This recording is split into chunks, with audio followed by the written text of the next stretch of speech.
Good day, ladies and gentlemen, this is Professor Ma.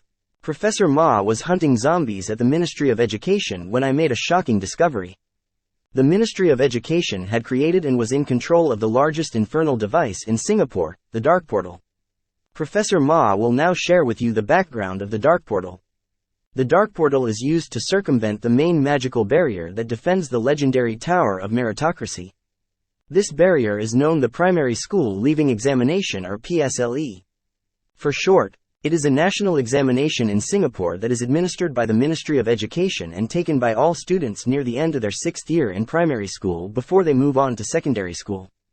The examination tests students' proficiency in the English language, their respective mother tongue languages, typically Chinese, Malay or Tamil, mathematics and science.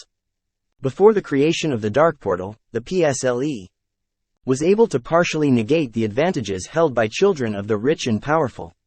Each student was graded and given an aggregate score, which was then used to determine entry into the best secondary schools in Singapore. As the PSLE was taken by all students in Singapore and was the only method of entering the best secondary schools, only the best and brightest would qualify for the top secondary schools. In addition, students in Secondary 1 would easily be able to spot inconsistencies in admission criteria amongst their classmates when they ask each about their PSLE scores. In 2004, the Direct School Admission or DSA scheme was introduced by the Ministry of Education to supposedly cultivate a flexible and broad-based education system in Singapore that looked beyond grades. The scheme supposedly gives education institutions, such as secondary schools and junior colleges, greater flexibility to select and admit students based on a holistic assessment of both their academic and non-academic talents and achievements.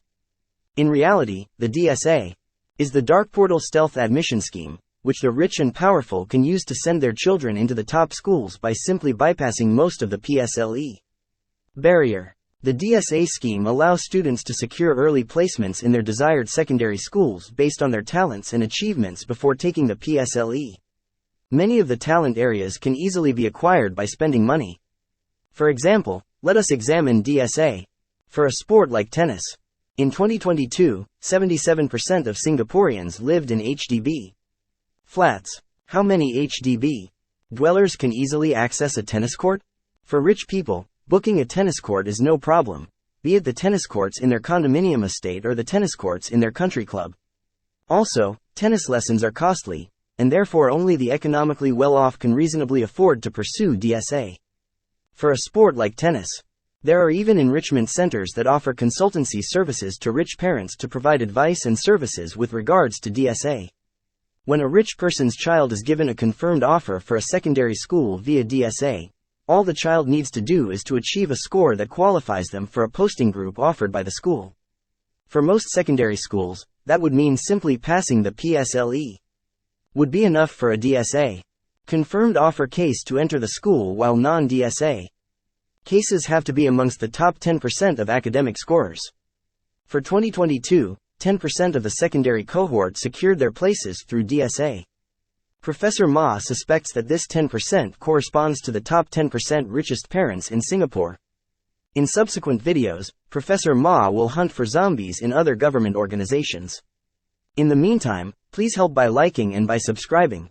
Thank you.